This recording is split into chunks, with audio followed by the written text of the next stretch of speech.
ఎంతమంది మాటలు వింటున్నారో దేవుని బిడ్డలారా. థర్డ్ డే గ్లోరీగా దేవుని మహిమ అనేక మంది వారి జీవితాలు ప్రభుకు సమర్పించుకోవటం, రక్షణ, ఆ శాపము నుంచి విడుదల, సంతోషము, వారి దుఃఖ దినములు సమాప్తమే. కాబట్టి ఈరోజు ఫోర్త్ డే, చివరి దినము డోన్లో. కాబట్టి నంద్యాల కర్నూలు దగ్గర డోన్, వెంకటనాయపల్లి రోడ్డు, అదేవిధంగా ఉన్నీరు స్కూల్ ప్రక్కన ప్రభువు అద్భుతంగా డోన్ పట్టణాన్ని పరిశుద్ధాత్మ దేవుడు లేపుతున్నాడు, దర్శిస్తున్నాడు. అంతేకాక ఈ చివరి దినము మీరు మీ కుటుంబాలతో పట్టణానికి రండి. దూర రాష్ట్రాల నుండి రాలేని వారు లైవ్ చూడండి. అద్భుతంగా ఈ డోన్లో ఏ ఉద్యమం రగులుకుందో 9, 10, 11 బెల్లంపల్లి సభల్లో కూడా ఇదే రగులుకోబోతుంది. God bless you. Praise the lord.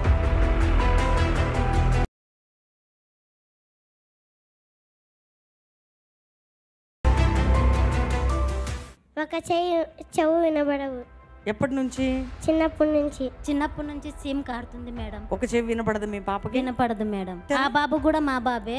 ఇద్దరికి రెండు చెవులో చీమ్ కారుతుంది మేడం. వీళ్ళిద్దరు ప్రాబ్లం.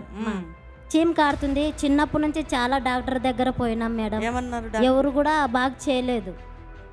ఇంకా డబ్బులు పెట్టినాము, చూపించినాం, కానీ ఇన్ని మందులు తెచ్చినాను మేడం.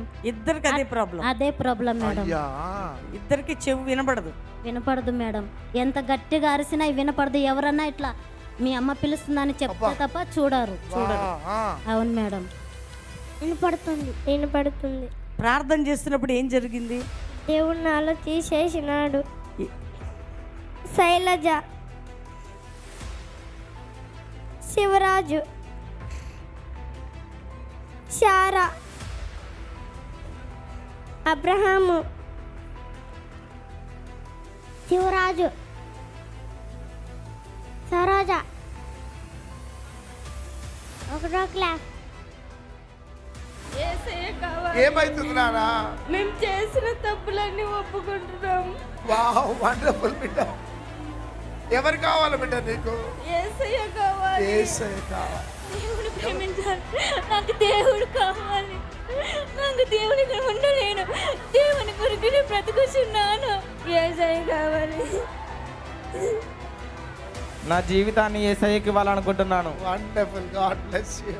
యేసయ్య కోసం సమర్పణ కలిగి సేవ చేయాలి. యేసయ్య నామమును కనపరచాలి. నశించిపోయే ఆత్మల నిమిత్తమే నేను నిలబడాలి. చదువు రాకుండా కానీ ఆత్మ చేత నిలబడాలి. ఇప్పటివరకు ఎన్నో మీటింగ్ జరిగాయి డోన్లో, కానీ మొట్టమొదటిసారి ఇన్ని ఆత్మలు రక్షణలోనికి రావడం ఈ డోన్ చరిత్రలోనే మొదటిసారి. ఆనాడు నిజంగా పేతురు ప్రసంగిస్తున్నప్పుడు ఎలాంటి అద్భుతాలు అయితే జరిగాయో, నిజంగా ఈరోజు కన్లారా మేము ఇలాంటి గొప్ప కార్యాలు చూడడానికి దేవుడు కృప చూపించినాడు. 20 సంవత్సరాల నుంచి కూడా ఇంత ఉజ్జీవం డోన్లో ఎప్పుడు చూడలేదు. ఊహించని రీతిగా అద్భుతంగా జరిగింది పరిచర్య కానీ, ఇక్కడ సభ కానీ, అద్భుతాలు కానీ, దేవుని ఆశీర్వాదాలు కానీ, వాక్యం అయితే ఊహించని రీతిగా మంచి ఆదరణకరంగా హృదయానికి కానీ, జీవితానికి కానీ, ఎంతమంది అయితే హోప్ లేకుండా ఉన్నారో వారందరికీ ఒక కొత్త హోప్ వచ్చింది. మేడం చెప్పిన వాక్యము చాలా బాగుంది. వినాలనిపిస్తుంది. ఇక్కడనే దేవుని సన్నిధిలో ఉండాలనిపిస్తుంది. డోను పట్టణంలోను ఇంతవరకు ఇంత జనాన్ని ఎక్కడ ఏ సభలను నేను చూడలే ఇంతవరకు. గత 20 సంవత్సరాల నుంచి మీటింగులు, చిన్న చిన్న మీటింగులు కానీ వెళుతున్నాం, కానీ లైవ్లో ఇంతవరకు ఇంత జనాలు వచ్చినట్టు నా చరిత్రలో ఎప్పుడు చూడలే. వాక్యాల ద్వారా ఏంటంటే ఇంతవరకు మేము సీరియల్స్, సినిమాస్ చూసేవాళ్ళం, కానీ ఈ వాక్యం ద్వారా ఎంతో బలపరచబడి ఇప్పుడు సీరియల్స్, సినిమాస్ చూడకూడదు, దేవుళ్ళో ఎదగాలి, లోకంలో పడిపోకుండా దేవుళ్ళో ఎదగాలి అనే ఒక మంచి అవగాహన పొందుకున్నాం. ఇంతవరకు ఇక్కడ చాలా మీటింగ్స్ జరిగాయి, కానీ ఇంత క్రౌడ్ని ఎప్పుడు చూడలేదు. నాకు తెలిసి మేబీ 10 times ఎక్కువ క్రౌడ్ వచ్చి ఉంటారు. ఈ మీటింగ్స్ ద్వారా మేము చాలా బ్లెస్ అయినాము. మేము ఆదోని నుంచి వచ్చాము. ఇక్కడికి రావడము నిజంగా చాలా ఆశీర్వాదకరముగా భావించి వచ్చాము. అదే ఆశీర్వాదంతో తిరిగి వెళ్తున్నాము. ఒంటరిగా వచ్చాము, కానీ ఇప్పుడు యేసయ్య ఇచ్చిన సంతోషంతో తిరిగి వెళ్తున్నాము.